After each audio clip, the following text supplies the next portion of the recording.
Hey, what's up, everybody, and welcome to my 3 Takeaways episode from the Tunney interview this past Monday. I hope you guys really enjoyed that episode with Jim. I mean, the guy's 91 years old, and he has not lost a step. I mean, if you listen, you were able to hear how quickly he was able to recall experiences and recall different lessons learned. And being 91, he has so much perspective on the grand scheme of life. And I really loved how he said he is still trying to figure life out. He's still trying to make sense of it all, right? Because I think he's so committed to continual learning that he truly believes he's still trying to figure it out. I think the biggest takeaway for me was that he was able to learn different lessons in different areas of his life, and he was able to apply those to the other areas of his life. So if he learned a lesson when he was an NFL referee or as a principal of a school or just in a relationship with his wife, he was able to learn that lesson in that area, but then he was able to apply it to others. And I think that's such a powerful weapon and tool for us to be able to learn and to be able to use. But for now, let's get right into my 3 takeaways. Number 1 is enjoy what you're doing. And I feel like we really need to take that seriously because I think it's really important because that's when we're at our best. When we enjoy what we're doing, that's when we're truly the best version of ourselves. He always got the refs, his team of referees together before the NFL games, and they talked about their strategy, the different things that they needed to be aware of before going into the game. But he always ended up with, let's just have fun. He said that allowed them to perform under pressure during those crucial moments. And actually, this really hits home with me, enjoy what you're doing, because I just listened to a podcast episode the other day with a guy named Rich Froning. And if you guys don't know who that is, he's a 4-time back-to-back CrossFit Games world's fittest athlete champion.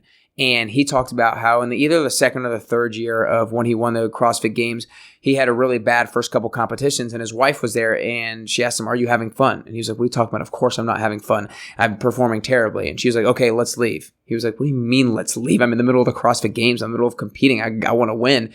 And she's like, "If you're not having fun, we shouldn't be here. You're at your best when you're having fun." And I think that's the biggest lesson from it is if you don't enjoy what you're doing, you're not going to put out your best work. So as long as you can find a way to attach some sort of meaning that allows you to enjoy whatever it is that you're doing, then that's the most important thing. So again, enjoy what you're doing. Number 2 is personal power. And he talked about it in the relation between positional power. He said personal power, not positional power. And he's talked about this when he would be yelled at coaches in the NFL like Don Shula, John Madden, Vince Lombardi, some legends that we hear about nowadays. He would get just absolutely grilled from these guys by certain calls that he made. But he said because he was able to think about personal power, not positional power, meaning like these guys are coaches, right? They are higher on the pedestal. They have higher prestige. They get paid more, all these things. He was able to realize that they're just another human. He was able to humanize them and not let that positional influence affect his personal power and affect or control his happiness. And I feel like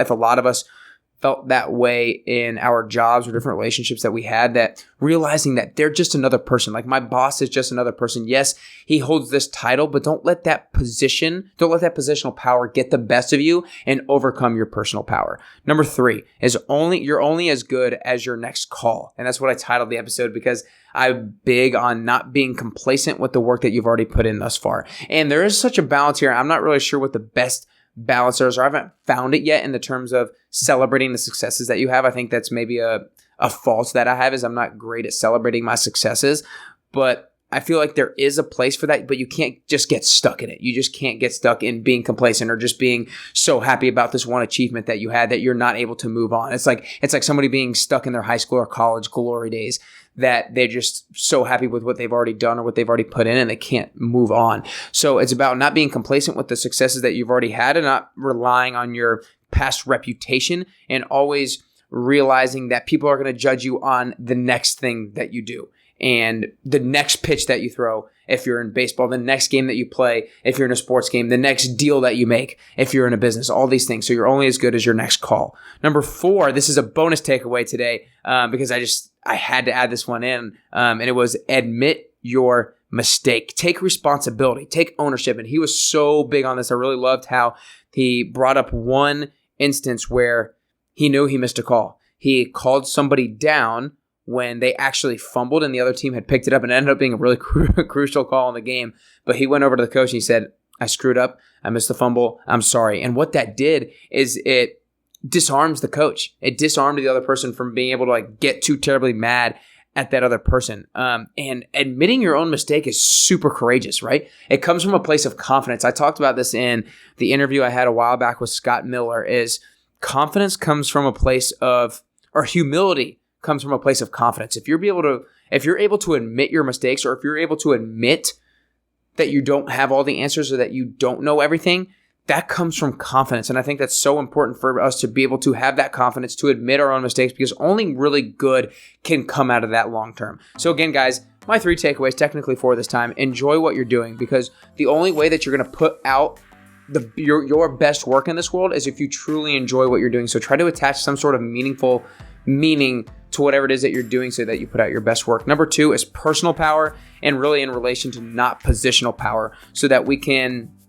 really see other people as humans and be able to humanize them if they actually hold a technically higher position, and not let them strip us of our personal power. Number 3 is you're only good as your next call. Don't rely on your past successes, your past reputation to let you be complacent.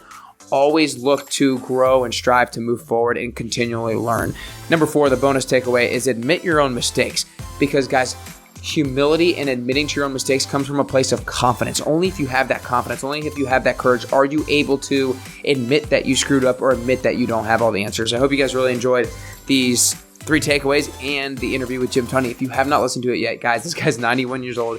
He has not lost a step. He has so many experiences and lessons that he's learned that you are going to want to hear, that are going to allow you to start moving the needle in different ways in your life to get a little bit closer and closer to your best you.